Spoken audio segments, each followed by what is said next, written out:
Kementerian Kesehatan mencatat bahwa per Jumat 12 Maret 2021 baru 9,3% sasaran vaksinasi tahap pertama dan kedua yang telah divaksin. Jumlah penduduk yang telah disuntik dosis pertama dilaporkan sebanyak 3,7 juta orang. Prioritas pertama pada tenaga kesehatan, dosis pertama telah diberikan pada 1,4 juta orang atau 95,64%. Sementara itu dosis kedua telah diberikan pada 1,15 juta orang dari target.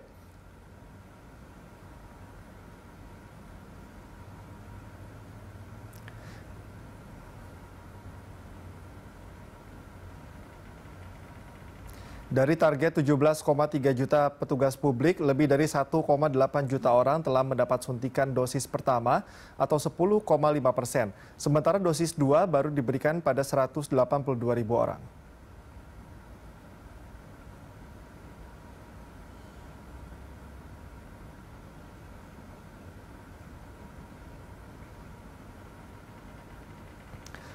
Untuk kelompok lansia yang ditargetkan 21,5 juta orang, sebanyak 544.000 telah disuntik dosis pertama. Dari jumlah tersebut, baru 3.559 orang yang telah mendapat suntikan dosis kedua.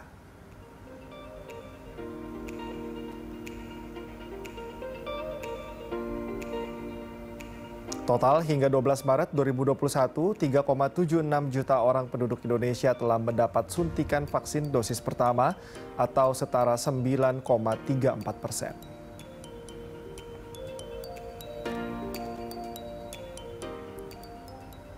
Kita lanjutkan perbincangan pemirsa, masih bersama dengan Prof. Iris dan juga Prof. Hasbuloh. Prof. Iris, tadi kalau kita lihat angka lansia yang telah divaksin, ini masih cukup jauh dari target. Ini apa yang menjadi kendala sebetulnya, Prof, untuk penyuntikan vaksin terhadap lansia itu sendiri? Apakah memang rata-rata mereka punya komorbid atau ada hal lain?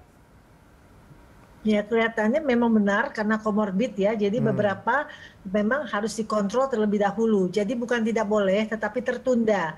Ya, tapi sekarang sudah syarat-syaratnya atau ya layak tidak layaknya sudah lebih dinamis ya. Jadi seperti hipertensi yang tadinya 140/90 batas maksimal, sekarang sudah 180/110.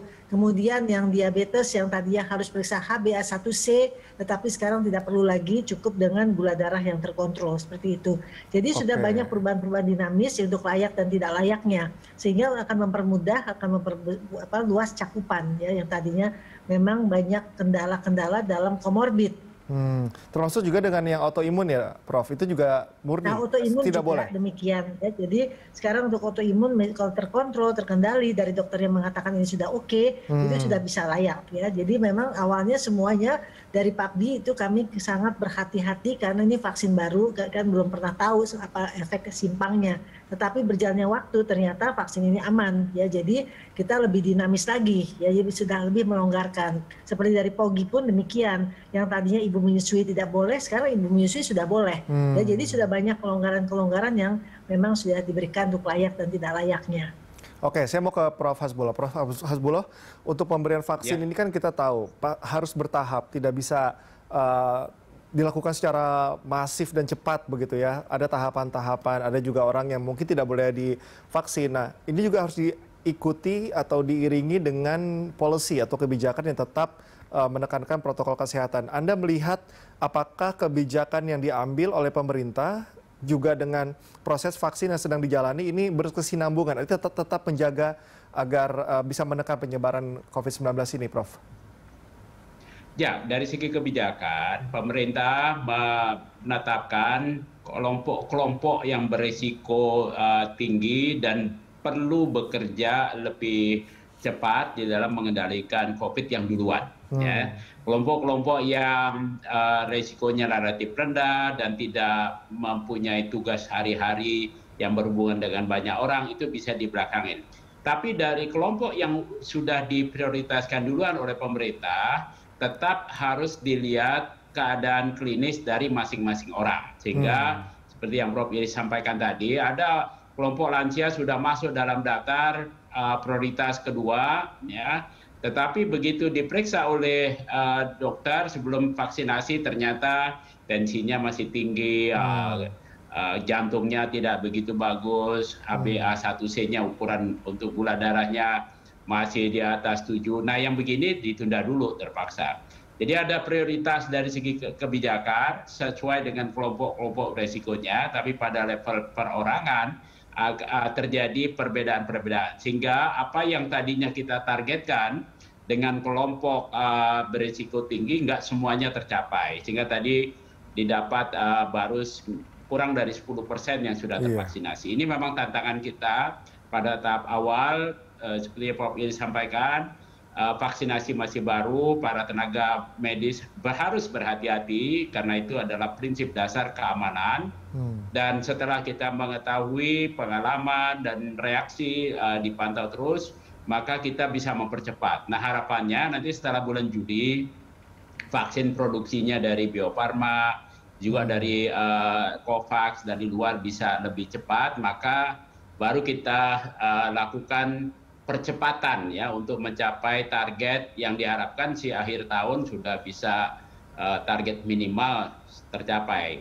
Nah, meskipun demikian kita sudah lihat dalam beberapa minggu terakhir kasus-kasus terkonfirmasi harian sudah menurun cukup signifikan ya, sekarang sudah sekitar 5.000-an, sebelumnya kan bulan-bulan lalu, awal bulan lalu masih 10.000-an. Ini juga berita bagus, mudah-mudahan dengan vaksinasi yang makin cepat, masyarakat tetap harus 3M, itu penting sekali ya, harus jaga jarak dan sebagainya itu, insya Allah kita bisa leluasa lah. Nah, harapannya kalau sudah leluasa, tetap 3M-nya tidak boleh dilupakan, ekonomi bisa bergerak, sehingga semua pihak bisa menikmatin kembali kehidupan normal baru. Nah, masih tetap normal baru nih, karena jangan sampai nanti tidak pakai masker seenaknya lagi ya. Ya, itu mengontrol hal-hal keleluasan tadi yang memang harus diperhatikan secara khusus ya, Prof. Hasbullah. Saya mau ke Prof. Iris lagi. Prof, ini kan kalau kita bicara mengenai jenis vaksin atau merek vaksin, ini kan ada lebih dari satu yang sudah masuk ke Indonesia juga. Apakah ada perbedaan secara fungsi, kemudian manfaat, dan juga mungkin efek sampingnya begitu? Karena kalau kita bicara satu merek saja, ini kan yang membuat kontroversi banyak begitu. Mungkin yang bisa membuat orang tidak percaya atau takut terhadap vaksin. Anda mungkin bisa memberikan edukasi dan juga penjelasan lebih terperinci, Prof? Ya, jadi sebetulnya jenis-jenis vaksin COVID-19 itu tergantung platform. Di platformnya ada platform yang new generation yang baru, ada platform yang klasik. Yang Sinovac memang termasuk platform yang klasik. Nah, kemudian dari AstraZeneca dari Inggris bekerja sama dengan University of Oxford ya. Ini yang termasuk yang baru ya, jadi dengan adenovirus. Nah, sebetulnya tujuannya semua sama. Kenapa banyak platform? Ada yang dari DNA, RNA ya. Banyak sekali platform bermacam-macam kayak Pfizer ataupun yang lainnya itu juga akan masuk ke Indonesia, itu kan platformnya RNA ya. Jadi kita melihatnya kenapa banyak, karena ternyata dari mereka penelitian itu ternyata semuanya bisa menghasilkan antibodi yang baik ya, sehingga dibuatlah bermacam platform. Vaksin merah putih pun platformnya aneka ragam ya, jadi saya kira itu bagus sekali kalau banyak platform, sehingga nantinya kita akan melihat mana yang terbaik. Ya, nah itulah mungkin yang akan diproduksi untuk seterusnya. Ya, jadi tujuannya semua sama ya, tujuannya adalah pembentukan antibodi yang bisa melindungi. Tujuan vaksinasi kan kita tahu ya, untuk mencegah penularan penyakit dari penyakit menular, itu kan tujuannya. Tapi secara dampak misalnya efek samping kita bicarakan seperti itu kurang lebih juga sama? Efek samping sama, ya kurang lebih semua vaksin kurang lebihnya sama. Ya cuma nanti dengan berjalannya waktu, karena makin banyak orang yang divaksinasi, tentu kita akan melihat variasi-variasi lain efek simpang yang mungkin tidak terdapat di penelitian. Nah karena itulah yang harus dicatat nantinya. Oke, saya mau ke Prof. Tabrani. Ini bagaimana sampai dengan saat ini pandangan Anda melihat masyarakat, respon masyarakat terhadap vaksin ini? Apakah sudah mulai timbul kepercayaan begitu? Karena kan lagi-lagi kita harus berbicara juga mengenai kebijakan dari pemerintah begitu untuk meningkatkan kepercayaan masyarakat juga, dan juga efek positif dari vaksin itu sendiri, Prof. Ya, alhamdulillah kalau saya mengamati respon masyarakat sudah bagus ya. Bahkan kita sering menyaksikan berita ada kerumunan terlalu banyak karena masyarakat sudah antusias pengen divaksinasi sehingga malah dibatasin ya. Juga terjadi vaksinnya kekurangan karena orangnya kebanyakan ya sehingga terpaksalah pulang lagi. Itu bagian yang menurut saya berita bagus. Awalnya kita sangat khawatir ada kelompok-kelompok masyarakat yang tidak mau percaya atau ya salah paham atau belum bisa paham karena memang vaksinasi ini adalah sebuah teknologi kesehatan, kemajuan teknologi yang tidak mudah dipahami banyak orang dan di samping itu ada saja orang-orang yang mempunyai kekhawatiran lalu dengan media sosial yang sekarang ini mudah menyebar. Nah, alhamdulillah hal itu tidak terlalu berarti meskipun ada masih tapi kita bisa upayakan yang bisa kita kerjakan dulu. Jadi yang memang sudah bersedia divaksin, dimulailah mereka dulu.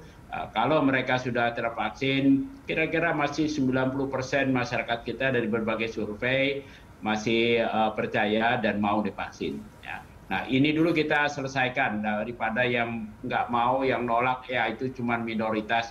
Biarlah dulu, nggak usah buang energi kita ngurusin yang begitu-begitu ya. Insya Allah kita bisa mencapai keadaan yang diharapkan normal baru paling tidak awal tahun depan.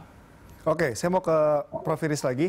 Prof, untuk para penyintas nih, ketika mereka sudah dinyatakan sembuh, ada tidak treatment khusus yang harus mereka jalani begitu agar tetap menjaga antibodinya tetap baik begitu? Sebenarnya treatmentnya sama aja dengan yang lain yang belum terkena ya. Tetap jaga kehidupan yang sehat, nutrisi, tidur cukup, minimal 6-8 jam per hari, minum air putih 2 liter, ya, kemudian olahraga ringan di rumah ya setengah jam per hari, jangan berkumpul ke gym misalnya ya, kemudian berdoa sesuai agama masing-masing. Nah itu semua harus dijalankan ya, ditambah protokol kesehatan yang 3M sekarang menjadi 5M, kemudian 3T, ya itu semua harus dijalankan. Kalau tanpa itu semua, itu tetap siapapun bisa tertular ya, di luar dia penyintas atau tidak sebelumnya ya, tetap saja siapapun bisa tertular. Jadi tidak ada berbeda yang baru sembuh gitu, tetapi dia harus lebih berhati-hati. Ya harus lebih berhati-hati. Oke, Prof. Iris dan juga Prof. Hasbullah, kita lanjutkan perbincangan nanti ya. Dan pemirsa, mulai 2 November 2022, Berita Satu News Channel dan seluruh TV di Indonesia akan bermigrasi ke siaran TV digital. Saat ini siaran TV berlangsung secara simulcast atau siaran melalui frekuensi analog dan digital. Agar Anda bisa menerima siaran Berita Satu TV, gunakan TV digital atau beli set top box untuk menerima siaran TV digital. Dengan siaran TV digital, gambar akan lebih bersih, jernih, dan canggih.